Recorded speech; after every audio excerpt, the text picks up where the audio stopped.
Hello everyone, আসসালামু আলাইকুম। তোমাদের সবাইকে আমাদের আলকেমি ল্যাবে স্বাগতম। তো আজকে হচ্ছে মেনলি আজকে সকালে হয়ে যাওয়া যে জিএসটি এক্সাম, সেই জিএসটি এক্সামের কোয়েশ্চেনগুলো আমরা সলভ করার চেষ্টা করব। ওকে। তো কেমিস্ট্রি থেকে যে 25টা এমসিকিউ প্রশ্ন আসছে, এই 25টা এমসিকিউ প্রশ্নের মধ্যে মোটামুটি বলতে পারি যে 20টা প্রশ্ন ছিল ইজি। মানে তোমরা যদি মিনিমাম প্রিপারেশন নিয়ে যাও তাহলে এই 20টা প্রশ্ন হচ্ছে তোমাদের পারা উচিত। ওকে। এবং আরেকটা কথা কি, এখানে যে ক্যালকুলেশন গুলো ছিল, সেই ক্যালকুলেশন গুলো আসলে বেশ টাফ। হ্যাঁ, বেশ টাফ বলতে কি, হাতে করা, যেহেতু আমাদের জিএসটি তে ক্যালকুলেটর অ্যালাউড না। তো এই ক্যালকুলেশন গুলো কিন্তু একটু কঠিন। হুম। তো সমস্যা নাই, আমরা যতটুকু পারি সলভ করার চেষ্টা করব। ওকে, তো চলো আমরা শুরু করি। আচ্ছা, ঠিক আছে। প্রথম প্রশ্নটা দেখি যে কোনটি আইসো ইলেকট্রনিক সেট। এখন আইসো ইলেকট্রনিক মানে কি, যাদের ইলেকট্রন সংখ্যা সমান, তাই তো? যাদের ইলেকট্রন সংখ্যা সমান তাদেরকে আমরা কি বলি? আইসো ইলেকট্রন বলি, তাই না? আইসো ইলেকট্রন বলি। এখন দেখার চেষ্টা করব এই যতগুলো অপশন দেওয়া তাদের মধ্যে সমান সংখ্যক ইলেকট্রন কাদের মধ্যে আছে। প্রথমে দেখো অপশন এ এর মধ্যে যে ক্যালসিয়াম, ক্যালসিয়াম 2+, তার মানে ক্যালসিয়ামের মধ্যে নর্মালি থাকার কথা কয়টা? 20টা, তার থেকে আমি দুইটা সরাই ফেলছি, তাহলে 18টা থাকলো। পটাশিয়াম প্লাস 19টা থাকার কথা, একটা সরাই ফেলছি, 18টা থাকলো। এখানে দেখো ক্লোরিন পরমাণু দেওয়া, এখানে কিন্তু ক্লোরাইড আয়ন দেওয়া নাই। হ্যাঁ, তো ক্লোরিন পরমাণুতে কিন্তু 17টা ইলেকট্রন, আর সালফাইড দেওয়া 16+2, সো কত হবে? 18টা। তার মানে দেখো শুধু ক্লোরিন পরমাণু এখানে কিন্তু অড হয়ে গেল, তার মানে এই অপশনটা বাদ। হ্যাঁ, এখানে হয়তো অনেকে ভুলে অপশন এ দাগাই দিছো। পরেরটা দেখি, দেখো ক্রোমিয়াম 2+। এখন ক্রোমিয়ামে আমাদের ইলেকট্রন কয়টা বলো তো? ক্রোমিয়ামে ইলেকট্রন হচ্ছে তোমার 25টা, তাই না? আচ্ছা, সরি, ক্রোমিয়াম হচ্ছে তোমার 24টা ইলেকট্রন, তার থেকে তোমার দুইটা ইলেকট্রন চলে গেছে, তার মানে থাকলো হচ্ছে 22টা। আয়রন হচ্ছে 26টা, তার মধ্যে থেকে তিনটা চলে গেছে, মানে 23টা। তাহলে আমাদের বাকি অপশন দেখারও কোনো প্রয়োজন নাই, সমান হইলো না, সো এই অপশন আমাদের বাদ। ওকে, ঠিক আছে। পরের অপশন হচ্ছে N2-। নাইট্রোজেনে কয়টা ইলেকট্রন থাকার কথা? নাইট্রোজেনে তো আমাদের 7টা ইলেকট্রন থাকার কথা, এখন এখানে হয়ে গেছে 9টা। ওকে। নিয়ন-। নিয়নে 10টা থাকার কথা, আরো একটা এক্সট্রা ইলেকট্রন হয়ে কতগুলো হয়ে গেল? 11টা। তার মানে এইটাও কিন্তু অপশন বাদ, থাকলো শুধু অপশন ডি। দেখা যাক এখানে কি হয়। ফ্লোরিন আমাদের 9টা থাকার কথা, এখন হয়ে গেছে 10টা, কারণ একটা ইলেকট্রন এক্সট্রা অ্যাড হয়েছে। সোডিয়ামে 11টা থাকার কথা, এখন হয়ে গেছে কয়টা? একটা ইলেকট্রন চলে গেছে, মানে 10টা। অক্সিজেনে 8টা থাকার কথা, দুইটা ইলেকট্রন আসলে মানে কয়টা? 10টা। কার্বনে কয়টা থাকার কথা? 6টা। আরো 4টা আসছে, মানে কত হলো? 6 আর 4 = 10। তার মানে দেখো এখানে কিন্তু সবগুলো হচ্ছে সমান সংখ্যক ইলেকট্রন ক্যারি করতেছে, তার মানে এরাই হচ্ছে মেনলি আইসো ইলেকট্রন। তার মানে উত্তর কি হবে? Option D. ওকে, বুঝতে পারলাম। খুব ইজি, জাস্ট এখানে হাতে গুনে ক্যালকুলেশন করতে হবে। পরেরটা আসো, কোন অরবিটালটি অসম্ভব? হ্যাঁ, এটা কিন্তু একদম কমন একটা প্রশ্ন। কোনটা অসম্ভব মনে রাখতে হবে আমাদের। এন এবং এল, হ্যাঁ, এন এবং এল, এই দুইটা সংখ্যা, এই দুইটা কোয়ান্টাম সংখ্যা দিয়ে কিন্তু আমরা কোনটা সম্ভব কোনটা অসম্ভব সেটা আমরা নিরূপণ করতে পারি। ওকে, কিরকম ভাবে করতে পারি? দেখো এই যে এন, সরি এই যে এল, এই এল এর কিরকম মান হওয়া সম্ভব? শূন্য থেকে, হ্যাঁ, সরি, শূন্য থেকে N-1 পর্যন্ত ভ্যালু হওয়া কিন্তু তার সম্ভব, তাই না? তাহলে চিন্তা করো, এন এর মান যদি তোমার হয় 1, সেই ক্ষেত্রে এল এর মান কত আসবে? শুধুমাত্র 0 আসবে। তার মানে সেটা দিয়ে কি বোঝাবে? এস অরবিটাল বোঝাবে। তাহলে প্রথম কক্ষপথে শুধুমাত্র 1s থাকাই পসিবল। এন এর মান যদি হয় 2, সেই ক্ষেত্রে আমাদের এল এর মান কত আসে? 0 আসে, আর N-1 মানে 1 আসে। তার মানে 1s থাকা পসিবল, আবার 1p থাকাও কিন্তু পসিবল। সরি, এটা তো দ্বিতীয় কক্ষপথ। তার মানে 2s থাকা পসিবল, আবার 2p থাকা কিন্তু পসিবল। আচ্ছা, n=, যদি হয় 3, তাহলে সেক্ষেত্রে কি হবে? এল এর মান আসে হচ্ছে 0, 1 আর 2, তাই না? N-1 পর্যন্ত। তার মানে 3s আসাও পসিবল, 3pও পসিবল, আবার 3dও পসিবল। তাহলে এখানে কিন্তু কোনো 3f নাই। ওকে, তাহলে দেখো এখানে কোনটা দেওয়া আছে? 3f। তার মানে উত্তর হবে অপশন ডি। ওকে, তুমি একই রকম ভাবে 4-এর জন্য করে দেখবা যে 4f আসা পসিবল। তাহলে আসা পসিবল না কোনটা? 3f। তার মানে অপশন ডি এটা কারেক্ট অ্যান্সার। ওকে। আচ্ছা, পরের প্রশ্নে আসি যে কি বলছো দেখো। থিওরিটিক্যাল একটা প্রশ্ন যে পানিতে দ্রবীভূত অক্সিজেন মানে ডিও, ডিও মানে কি? ডিজলভড অক্সিজেন, তাই না? ডিজলভড অক্সিজেন, এটার মান যদি কমে যায়, ঠিক আছে, এটার মান যদি কমে যায় তাহলে নিচের কোনটি ঘটবে? এখন দেখো মনে রাখবা যে ডিও কমে যাওয়া এবং বিওডি সিওডি বেড়ে যাওয়া, এই দুইটা ঘটনায় কিন্তু আমাদের খারাপ। বুঝতে পারছো? এই দুইটা ঘটনায় কি হবে, পানির জন্য খারাপ। খারাপ মানে কি, এটা পানিকে দূষিত করবে। ডিও যত কমে যাবে এবং বিওডি সিওডি যত বেড়ে যাবে, সেটা কি করবে, পানিকে তত বেশি দূষিত করবে। ওকে, তাহলে এখানে দেখো কি বলছে, ডিও কমে যাচ্ছে, তার মানে কি হচ্ছে, পানিটা খারাপ হয়ে যাচ্ছে, পানিটা দূষিত হয়ে যাচ্ছে। রাইট, এরকমই তো বিষয়টা। দেখি অপশনগুলোর সাথে কোনটার সাথে মিলে।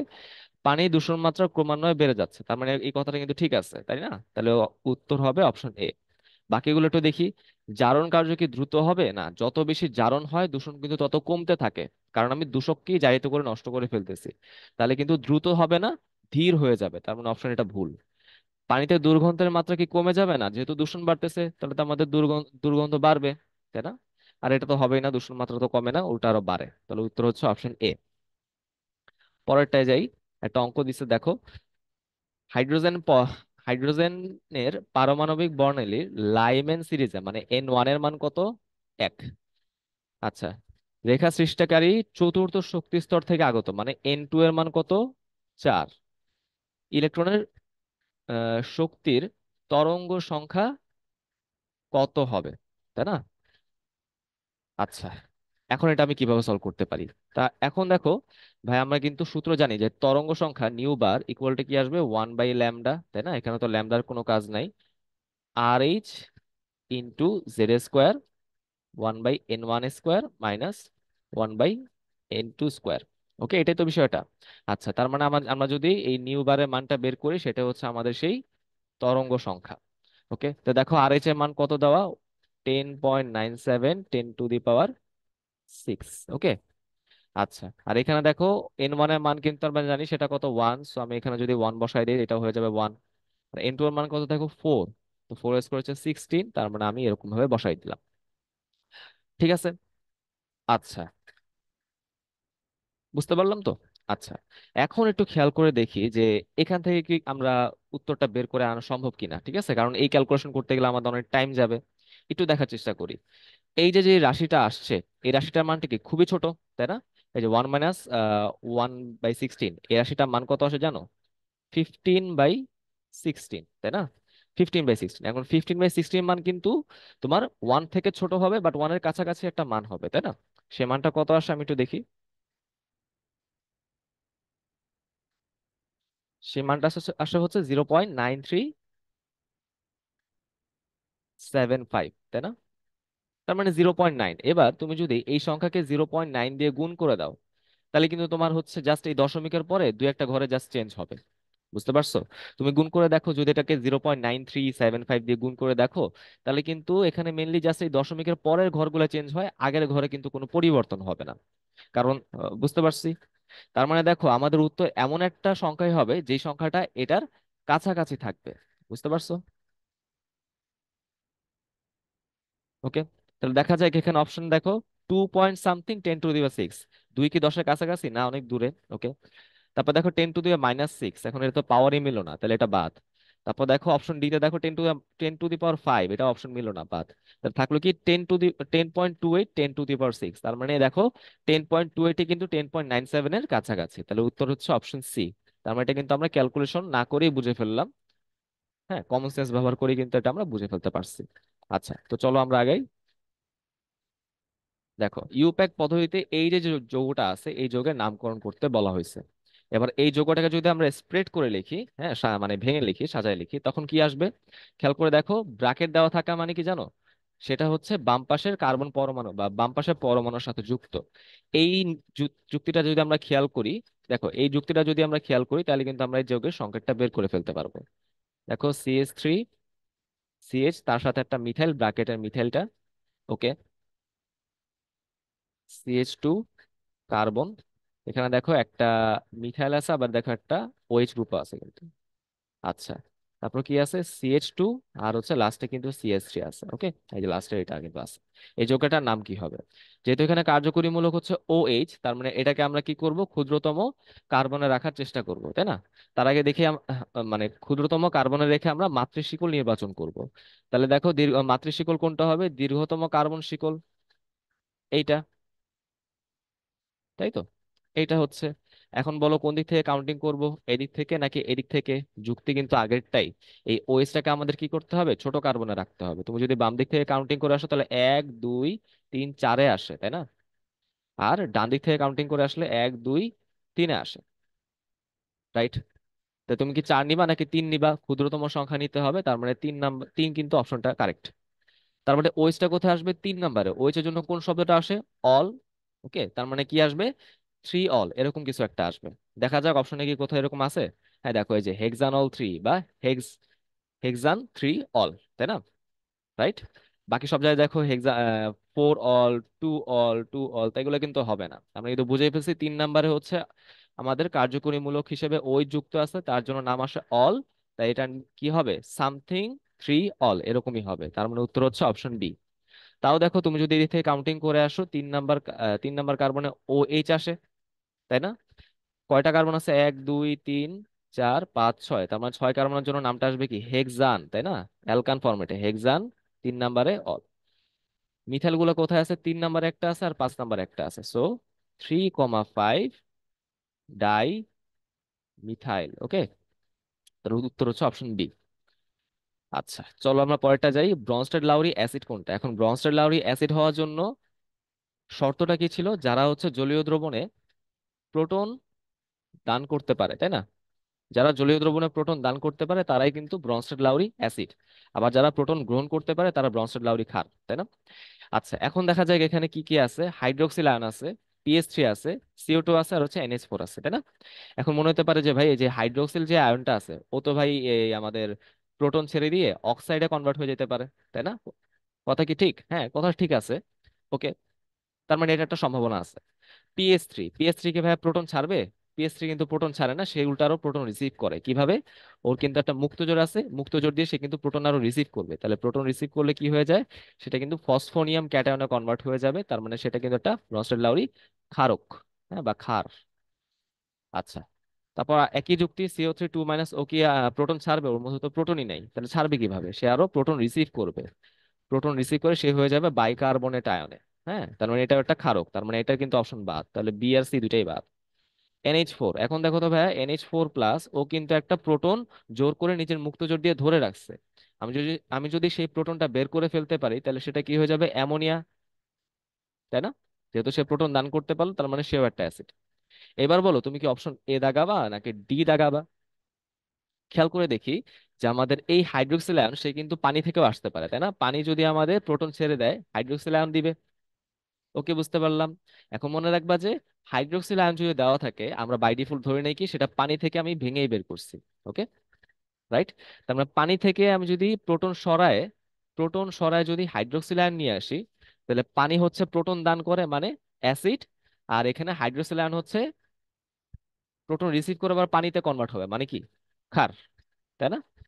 তার মানে এই অপশন অনুযায়ী এইটা কিন্তু একটা ক্ষার, বুঝতে পারছি? দেখো হাইড্রোক্সিল আয়ন কিন্তু অ্যাসিডও হইতে পারে ক্ষারও হইতে পারে, বাট অপশন দেখে আমি কি বুঝলাম, হাইড্রোক্সিল আয়ন এখানে কিন্তু ক্ষারক হিসেবে কাজ করে বা ক্ষার হিসেবে কাজ করে। তার মানে উত্তর হচ্ছে অপশন ডি। ওকে, আসো আমরা আগাই। কোন যৌগটির বন্ধন কোণের মান সবচেয়ে কম? মনে রাখবা মুক্ত জোড় বা লোন পেয়ার যত বেশি সেটার বন্ধন কোণ তত কম হয়, ঠিক আছে? তার বন্ড অ্যাঙ্গেল, হ্যাঁ সরি, বন্ড অ্যাঙ্গেল তত কম হবে। কারণ কি, কারণ হচ্ছে আমাদের লোন পেয়ারের বিকর্ষণ, ঠিক আছে? বুঝতে পারলাম। আচ্ছা এখন দেখো NCl3 এর মধ্যে একটা মুক্তজোড়, PS3 এর মধ্যে একটা মুক্তজোড়, H2 এর মধ্যে দুইটা মুক্তজোড়, H2S এর মধ্যে দুইটা মুক্তজোড়, তাহলে একটা একটা যেগুলো আছে সেগুলো বাদ। দুটার মধ্যে কি হবে দেখো, কেন্দ্রীয় পরমাণুর এখন আমরা তড়িৎ ঋণাত্মকতা দেখবো। অক্সিজেনের কিন্তু বেশি, সালফারের কিন্তু কম, তাই না? এই যুক্তিটা কিন্তু আমরা থিওরির মধ্যে পড়ে ফেলছি, জাস্ট এখানে আমি তোমাদের মানটা দেখাই দিচ্ছি। ওকে, থিওরিতে আমরা কিন্তু পড়ে ফেলছি মোটামুটি, এটা হচ্ছে 104.5 আর এটা হচ্ছে 92 ডিগ্রি। ওকে, এখন বলতে পারো ভাই এটা কেন বেশি হলো এটা কেন কম হলো, সেটা আমরা থিওরিতে পড়বো, আমরা জাস্ট এখন প্রশ্ন সলভ করতেছি। ওকে, সো আমরা এত পেঁচাবো না। এর উত্তর হচ্ছে অপশন ডি। আচ্ছা চলো, প্রাকৃতিক খাদ্য সংরক্ষক হিসেবে কোনটা ব্যবহৃত হবে, তাই না?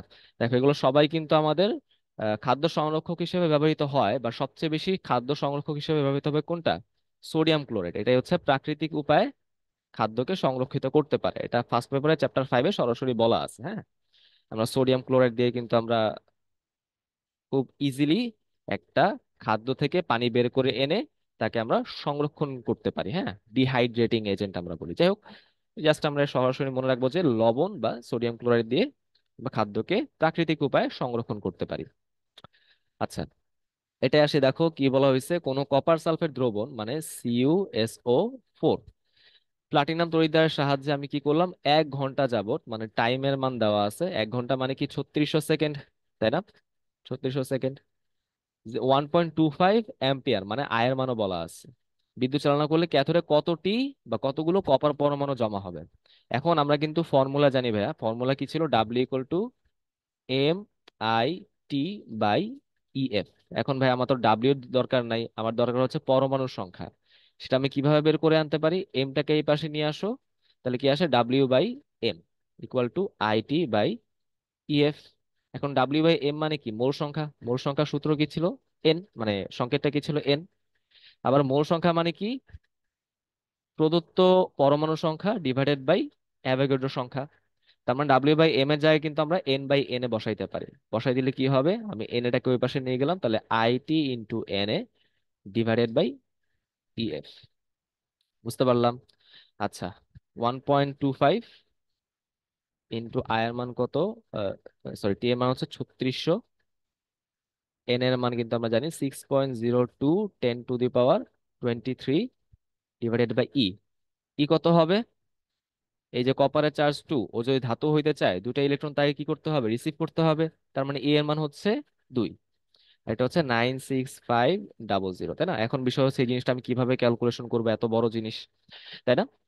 আচ্ছা, দেখা যাক আমরা করতে পারি কিনা। আচ্ছা, ঠিক আছে। এবার আসো, আমি যদি নিচের রাশিটা যদি গুণ করে দিই, তাহলে নিচের রাশিতে কি আসে দেখো তো। যদি নিচের রাশিটা যদি একটু গুণ করে দিই হালকা করে, তাহলে দেখো এখানে 0 0, 5 × 10 = 0, হাতে থাকে 1, 6 × 12 = 13, হাতে থাকে আবার 1, 9 × 18 = 19, তাই না? এরকম একটা সংখ্যা চলে আসে, ঠিক আছে। আচ্ছা, এখন খেয়াল করে দেখো ভাই, উপরে পাওয়ার হচ্ছে 10⁻23, মানে 23টা শূন্য, আর এখানে আমাদের 3টা শূন্য। আমি যদি 3টা শূন্য কেটে দিই, তাহলে এখানে কি চলে আসবে, 10⁻20, তাই না? তার মানে আমরা মাথায় এটাই রাখবো যে আমাদের কিন্তু পাওয়ারটা কিন্তু 10⁻20 বা এর কাছাকাছি আসতে পারে। দেখো তো অপশনে আছে কিনা, হ্যাঁ অপশনে সবগুলোই তো 10⁻20 বা তার কাছাকাছি দেখা যাচ্ছে।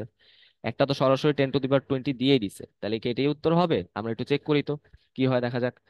আচ্ছা, ঠিক আছে, তাহলে আমরা কিন্তু বুঝতে পারলাম এরকম ভাবে হচ্ছে। পরেরটা দেখো, এখানে কি বলা হয়েছে যে 1.25 আর হচ্ছে 3600, তাই না? এখন 1.25 মানে কি বলতো, 5/4, আর এটা হচ্ছে 3600, তাই না? রাইট। আচ্ছা, আহ তুমি এটা কাটাকাটি করো, তাহলে দেখো 4 নং 36 মানে 900, ঠিক আছে। আচ্ছা, তাহলে দেখো এখানে কত আসলো, 5 নং 45, তাই না? ইন্টু 10⁻20 ডিভাইডেড বাই 193, ঠিক আছে, এরকম বিষয়টা। এইবার ভাই একটু আমরা বুদ্ধি খাটায় চিন্তা করি যে আমি যদি এই ভাগটা করতে যাই, আমার টাইম লস নষ্ট হবে, তাই না? করা যাবে অবশ্যই, হাতে তো করতে পারবাই, কিন্তু খেয়াল করে দেখো তো অপশনের মধ্যে সব কিন্তু এই যে 1404 এরকমই দেওয়া আছে, তাই না?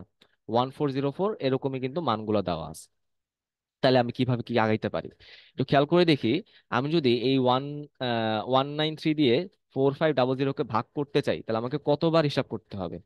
নিশ্চয়ই 10 বারে বেশি হিসাব করতে হবে, কারণ 193 × 10 করলে কিন্তু কত আসে, 1930, সেটা নিশ্চয়ই 4500 থেকে কম। ওকে, বুঝতে বুঝতে পারছি কি বিষয়টা? তার মানে নিশ্চয়ই আমাদের 10 বারের বেশি ইউজ করতে হবে। 10 বারের বেশি এখানে কতবার হওয়া সম্ভব, 14 বার, তাই তো? আচ্ছা, ওয়েট, ঠিক আছে, 14 বার, তাই তো? আচ্ছা, গেল। এরপর দেখা যাক, এখানে মনে হয় আমার ক্যালকুলেশনটা ওই টেকনিকে নাও হইতে পারে, তাই না? একটু দাঁড়াও,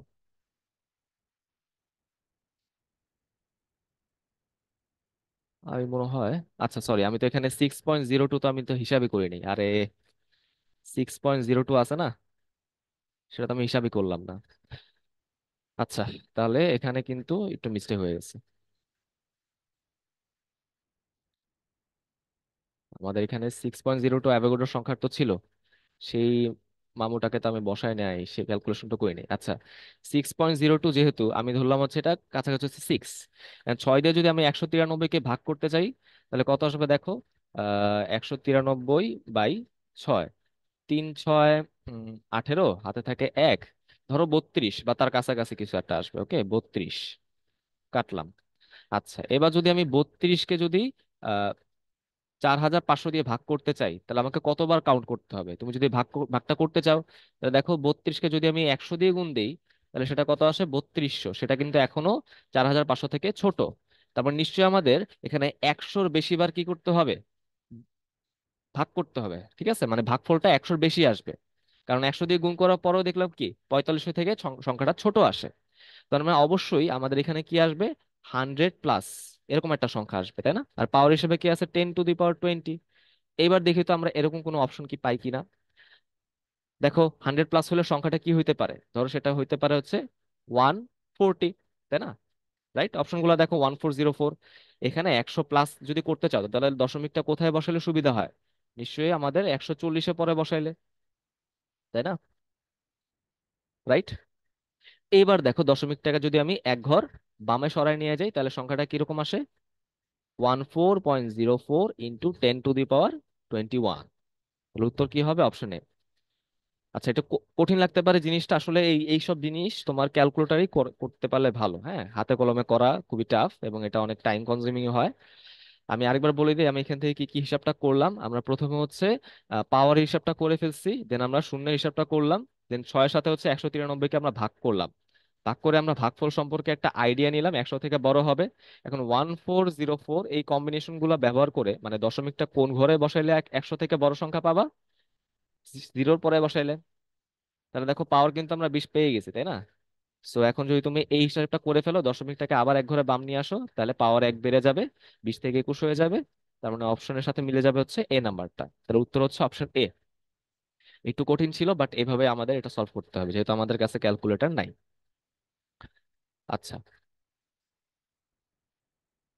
ঠিক আছে, তো চলো আমরা আগাই।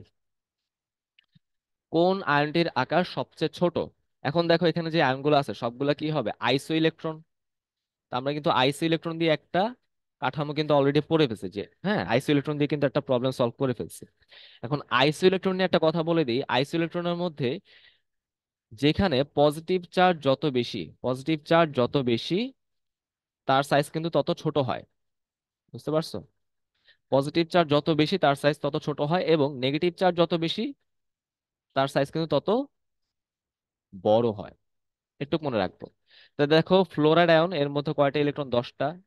অক্সাইডের মধ্যে 10টা, নাইট্রোজেন 7টা প্লাস 3টা 10টা, সোডিয়ামে কিন্তু 10টা, মানে সবাই হচ্ছে আইসো ইলেকট্রন এখানে, তাই না?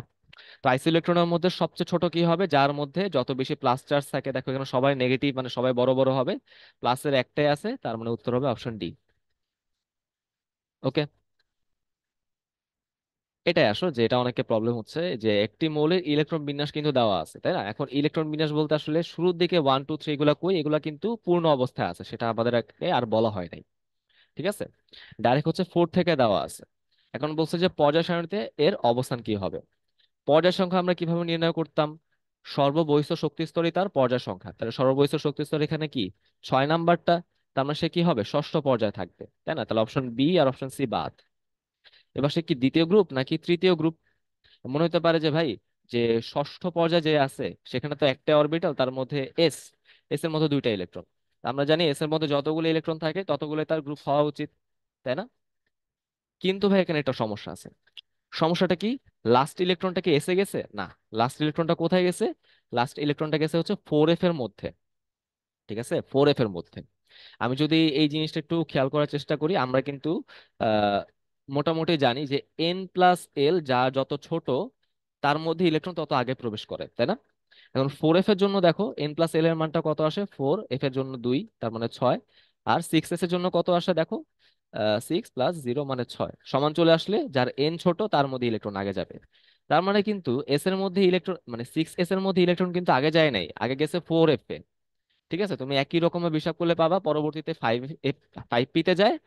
সেই 5P তে যাওয়ার পর ইলেকট্রন আসে হচ্ছে 6S এ, তাই না? আমাদের কিন্তু এই যে 1S 2S এরকম করে একটা গ্রাফ ছিল, তাই না? এরকম করে কিন্তু এরকম একটা গ্রাফ ছিল। সেই গ্রাফের মধ্যে কিন্তু খুব ইজিলি দেখতে পারবা যে ইলেকট্রন প্রথমে যায় হচ্ছে 4f এ, মানে এই কেসে, তারপর যায় হচ্ছে 5p তে, লাস্টে যায় হচ্ছে 6s এ। ওকে, সরি আমি কি উল্টা বললাম? আচ্ছা আমি মনে হয়, হ্যাঁ ঠিক আছে, তাহলে 4f এ গেল। হ্যাঁ, আচ্ছা এখানে তো ইলেকট্রন তো এখানে আসছে তাই না, এসে তো আসলো, বাট আচ্ছা তাহলে এখানে এই যুক্তিটা অ্যাপ্লিকেবল হবে না। এখানে মেইনলি, আচ্ছা আচ্ছা, সরি এটা আমার মনে পড়ছে, এখানে এই যুক্তিটা অ্যাপ্লিকেবল হবে না। আচ্ছা, তাহলে এখানে আমি কোন যুক্তিটা অ্যাপ্লাই করতে পারি? দেখো এফ এর মধ্যে যদি ইলেকট্রন যায়, এফ এর মধ্যে ইলেকট্রন যাওয়া মানে কি জানো? সে হচ্ছে এ ব্লক। ঠিক আছে, একটু মনে রাখো, ঠিক আছে। তো এ ব্লকটা একটু ব্যতিক্রম, তুমি এস পি আর ডি কিন্তু এই যে যুক্তিটা আমি বলতেছিলাম সেই যুক্তি অনুযায়ী খাটবে। তো এ ব্লক মৌলের জন্য কি হয় যুক্তিটা, যে ইলেকট্রন যদি এফ এর মধ্যে যায়, ইলেকট্রন যদি কোনোভাবে এফ এর মধ্যে যায়, তাহলে সেটা এ ব্লক হয়ে যায়। তাহলে এ ব্লকটা কারা আসলে? তাই তো, পিরিয়ড 6 গ্রুপ 3, আর হচ্ছে পিরিয়ড 7 গ্রুপ 3, তাই না? তো পিরিয়ড 6 তো আমি পেয়ে গেলাম, তাহলে বাকি থাকলো কি? গ্রুপ 3।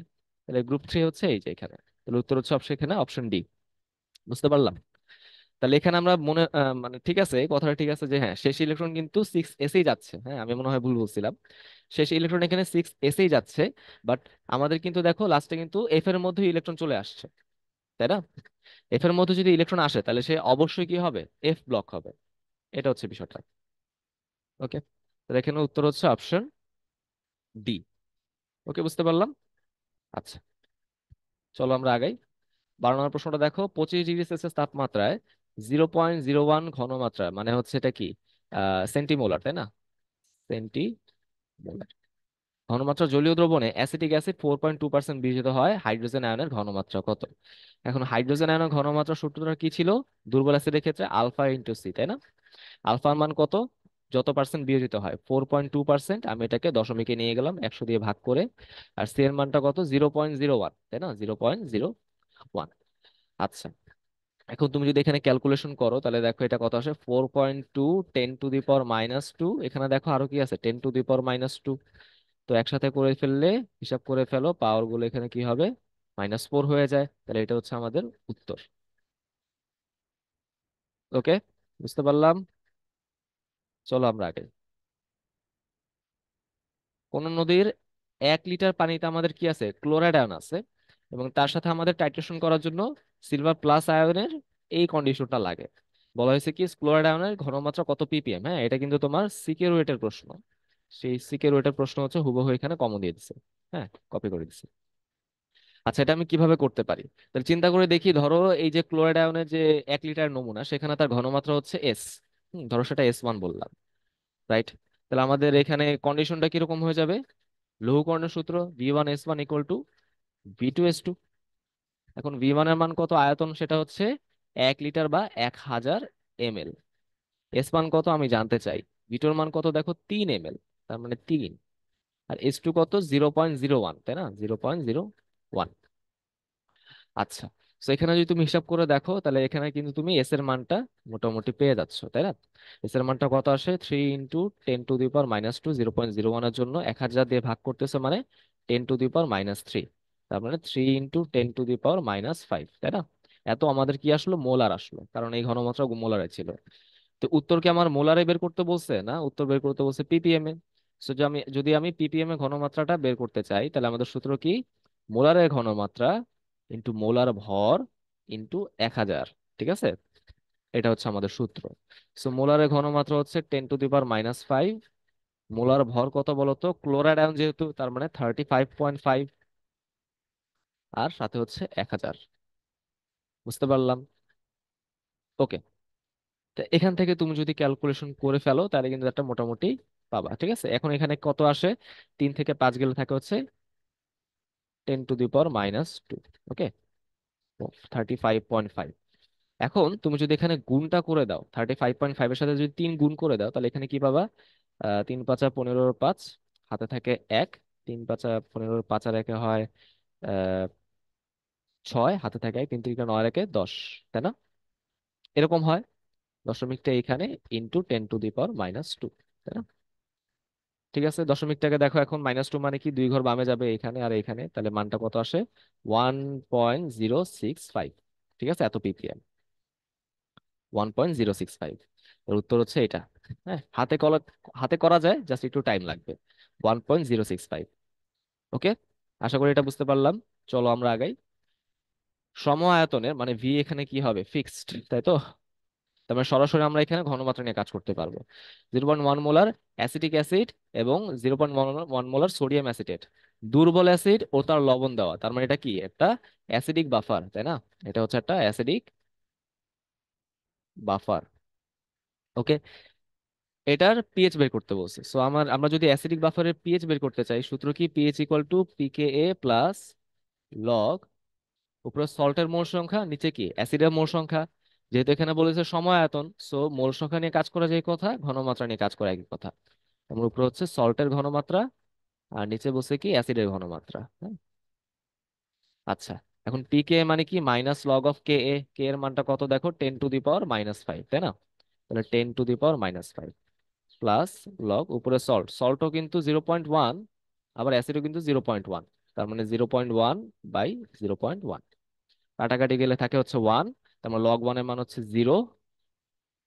ওকে, তার মানে এখন তুমি শুধু এটা ক্যালকুলেশন করো। 10⁻⁻5টা সামনে নিয়ে আসো, log 10 এর মান কত? 1, তার মানে এটা মান আসা হচ্ছে 5। তাহলে উত্তর কত? 5।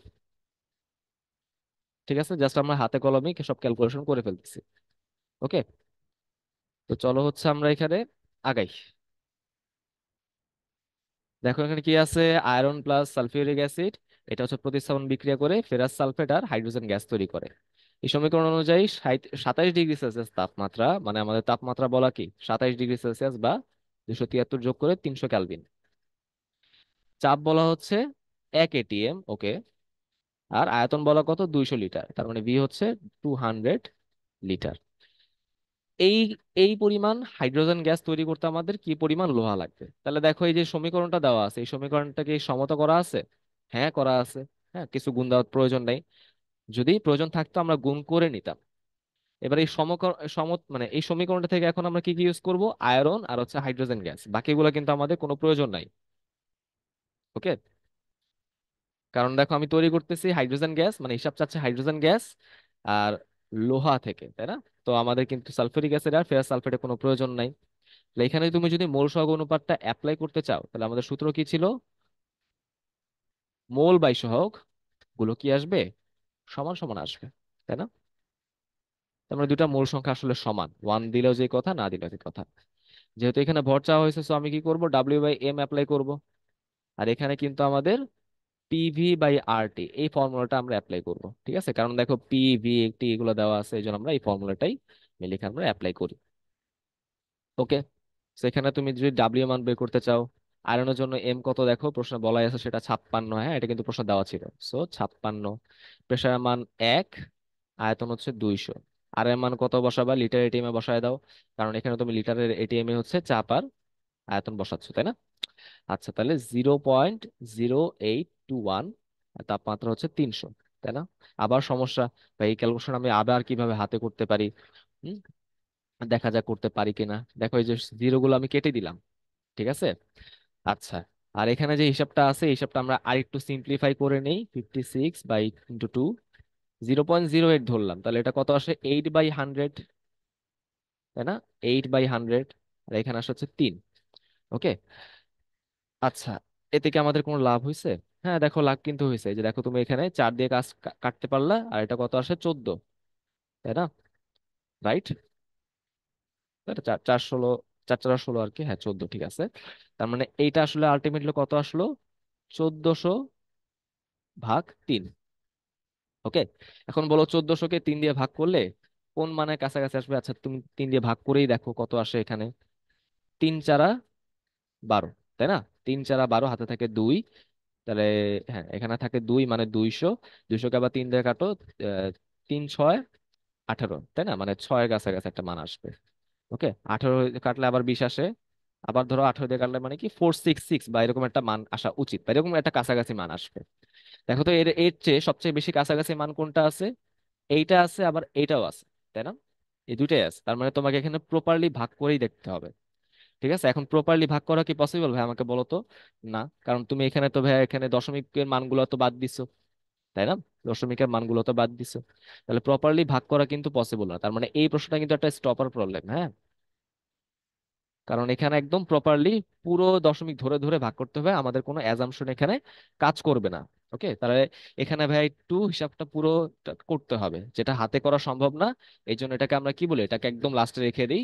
অঙ্ক সহজ, কিন্তু করাটা একটু হিসাবটা জটিল। তুমি যদি পুরো হিসাবটা করে ফেলো টাইম নিয়ে, তাহলে কত পাবা এখানে? 455 পাবা। ওকে, তাহলে ভাই একটু কি আমার বলা ছিল এখানে। এখানে আসলে আর তো কোনোভাবে করা সম্ভব না, তাই না? তুমি কি এখন পুরোটা বসে বসে করবে নাকি? আচ্ছা, শেষ। ওকে, পরেরটা আসো যে ACl5 এটার জ্যামিতিক আকৃতি কিরকম হয়। ঠিক আছে, এটা আবার অনেকে আবার AlCl5 মনে করে, ভাই এটা তো এল না, অ্যালুমিনিয়াম না, শুধু এ বলা। এটা কি দেখো, যার পারমাণবিক সংখ্যা 15, মানে ফসফরাস, আসলে এই যৌগটা কি দেওয়া? PCl5। বলছি কি এটার আকৃতি কি হবে, তাহলে আমি এটা সংকরণ বের করি। ভাইয়া সংকরণের সূত্রটা কি ছিল? হাফের সূত্র, half into V plus X minus C plus A, এটাই তো সূত্র ছিল। আচ্ছা, তা বসায় দাও। ভি মানে কি? ভ্যালেন্স ইলেকট্রন ফসফরাসের জন্য 5টা আছে, সে যেহেতু গ্রুপ 15তে আছে, তাই না? এক্স কি একযোজীমূলক, 5টা ক্লোরিন, সো 5। এটা ক্যাটায়ন না অ্যানায়ন না, তো এটা হিসাব করলে কত আসে? 5। 5 মানে কি? শঙ্কর অরবিটাল 5টা আছে। এখন শঙ্কর অরবিটাল কোন ক্ষেত্রে 5টা থাকতে পারে? হয় সেটা হইতে পারে sp3d, অথবা সেটা হইতে পারে কি dsp3, তাই না? তো এটা মিললে কি হয়? sp3d হয়। dsp3টা কিন্তু হয় না। টা সামনে সাধারণত আসে কি জটিল যৌগের ক্ষেত্রে। ওগুলো নিয়ে আমরা এখন আলোচনা করব না। তবে মনে রাখো যে এখানে 5 আসা মানে কি sp3d হইতে পারে, আবার dsp3 হইতে পারে। সংকরণ যাই হোক না কেন, 5 আসা মানে তার আকৃতি কি হবে জানো? তোমার আকৃতি আসবে হচ্ছে ত্রিকোণাকার দ্বীপ পিরামিড। ঠিক আছে, ত্রিকোণাকার দ্বীপ পিরামিড। ওকে, এগুলো একটু ভাইয়া মনে রাখতে হবে। হুম, 5 আসা মানে ত্রিকোণাকার দ্বীপ পিরামিড, 6 আসা মানে হচ্ছে অষ্টতলকীয়, 7 আসা মানে কি পঞ্চভুজীয় দ্বীপ পিরামিড। এগুলো একটু ভাই তোমাকে মনে রাখতেই হবে। ঠিক আছে, এগুলো অঙ্ক করে আর বের করতে পারবে না, হাইয়েস্ট এই এইচ এর মান পর্যন্তই তুমি বের করতে পারবা। চলো আমরা আগাই। কোনটি নিউক্লিওফাইল, অর্থাৎ যে নিউক্লিয়াসকে ভালোবাসে? নিউক্লিওফাইল দুই রকম হয়, হ্যাঁ। একটা হচ্ছে নেগেটিভ চার্জ যুক্ত নিউক্লিওফাইল হইতে পারে, আর হচ্ছে কি প্রশম নিউক্লিওফাইল হইতে পারে, তাই না? এবং প্রশম নিউক্লিওফাইল কারা? যাদের মধ্যে মেনলি লোন পেয়ার থাকে। তাই তো, আমরা মেনলি দেখবো এখানে কি, যা কাদের মধ্যে লোন পেয়ার আছে। BF3, ওর মধ্যে তো অষ্ট সংকোচন বাদ, ওর মধ্যে তো প্লাস চার্জ, তার মানে এটা একটা ইলেকট্রোফাইল বাদ, ওর মধ্যে দেখো একটা লোন পেয়ার আছে, এটার মধ্যে অষ্ট সংকোচন, এটাও বাদ। তো হচ্ছে অপশন সি, যার মধ্যে লোন পেয়ার সে হচ্ছে প্রশম নিউক্লিওফাইল। চলো আমরা আগাই। 25 ডিগ্রি সেলসিয়াস তাপমাত্রায়, এটা কিন্তু একদম হাজারি স্যারের এক্সাম্পলের বই প্রশ্ন থেকে দিয়ে দিচ্ছে, হ্যাঁ। এবং এটা একবার বইয়েটাও অনেক আগে আসছিল, বইয়েট MCQ তে কিন্তু অনেক আগে আসছিল। যে 25 ডিগ্রি সেলসিয়াস তাপমাত্রায় N2O4 এটা বিক্রিয়া করে কি তৈরি করে? 2NO2। এই বিক্রিয়ার সাম্য ধ্রুবক কে এর মান বলা আছে, ধরো এটা তুমি কেসি ধরতে পারো, কেপি ধরতে পারো, তোমার ইচ্ছা। ঠিক আছে, আচ্ছা সরি, তোমার ইচ্ছা না, এখানে তো একক বলে দেওয়া আছে, তার মানে এটা নিশ্চয়ই কেপি। N2O4 এর আংশিক চাপ বলা আছে 0.8 atm। NO2 এর আংশিক চাপটা কত? সো আমাদের কেপির ফর্মুলাটা কি হবে? PNO2 উৎপাদ, তার পাওয়ার, ডিভাইডেড বাই PN2O4 বিক্রিয়ক, তাই না? আচ্ছা, এখান থেকে জাস্ট আমরা PN2O4 এর মানটাই বের করব। তাহলে কি আসে দেখো, আহ, পি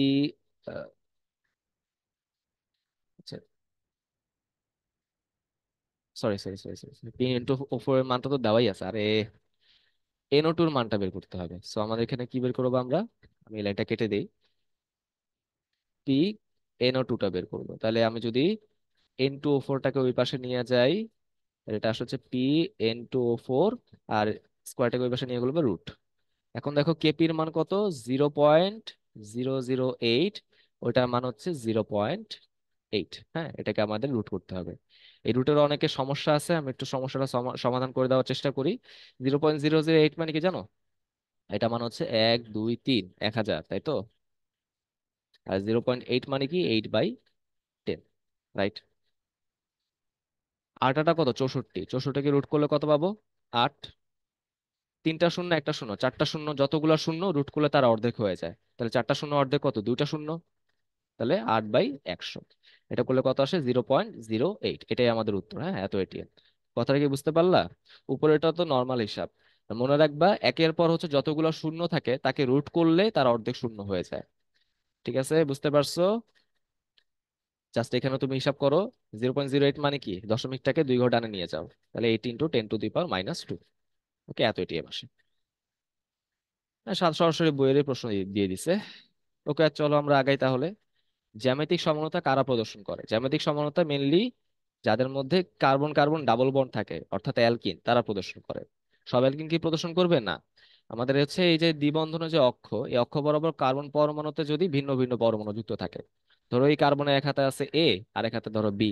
ওকে, এখানে ধরো আছে একই রকম ভাবে এ, আর এখানে ধরো বি বা অন্য যে কোনো আছে, তাই না? তাহলে আমরা দেখবো এই দুইটা হাতে কি ভিন্ন ভিন্ন কিছু আছে কিনা। থাকলে সে সমানতা দিবে, না থাকলে দিবে না। দেখো এই কার্বনের দুই হাতে কি হাইড্রোজেন আছে, মানে বাদ। এখানে দেখো দুই হাতে হাইড্রোজেন, দুই হাতে ক্লোরিন, বাদ। এখানে দেখো দুই হাতে হাইড্রোজেন, বাদ।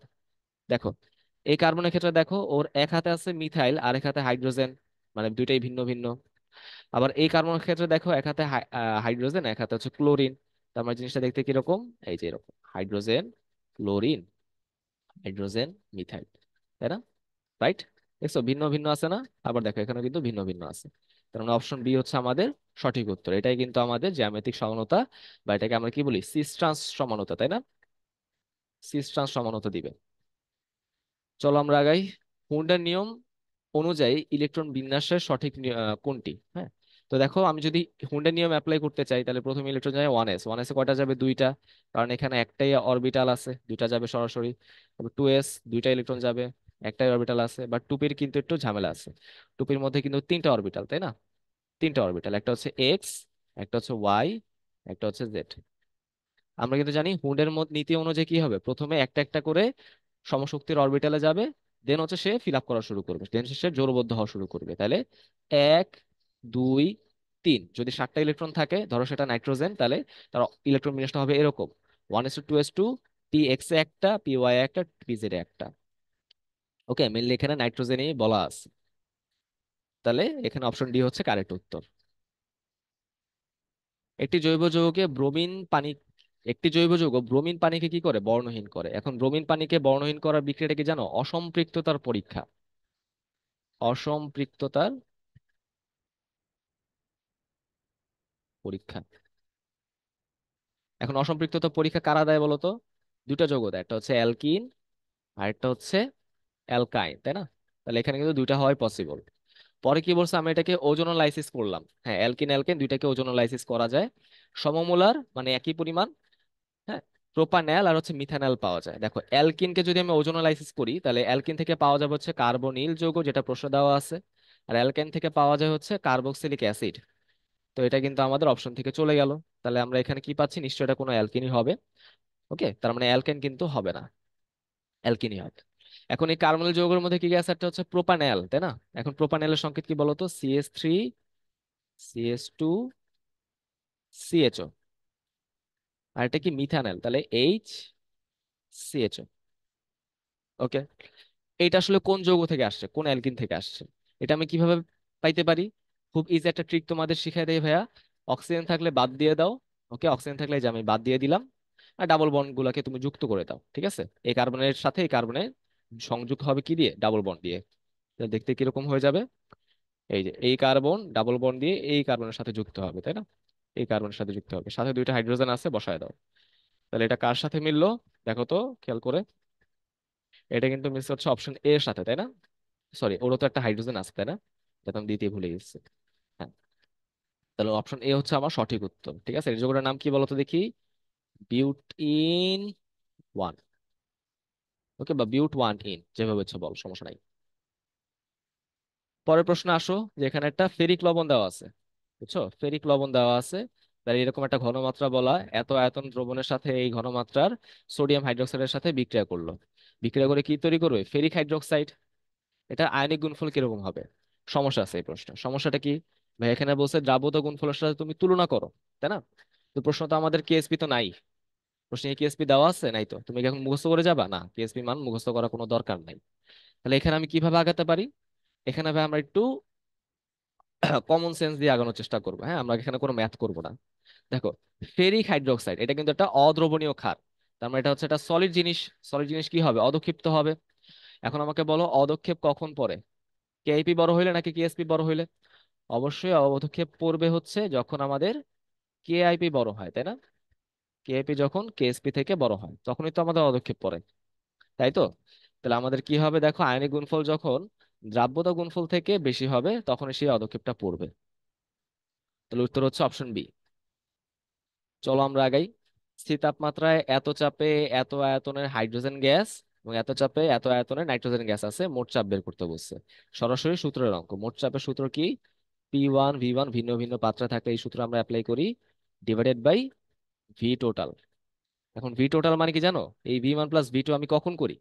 যখন হচ্ছে আমাদের নতুন ফ্লাস্কে নেওয়া হয় না, যদি আমরা দুইটা পাত্রকে আহ তোমার স্টপ কক যে যুক্ত করে দিই, তখন আমাদের ভি টোটালটা হয় হচ্ছে V1 + V2।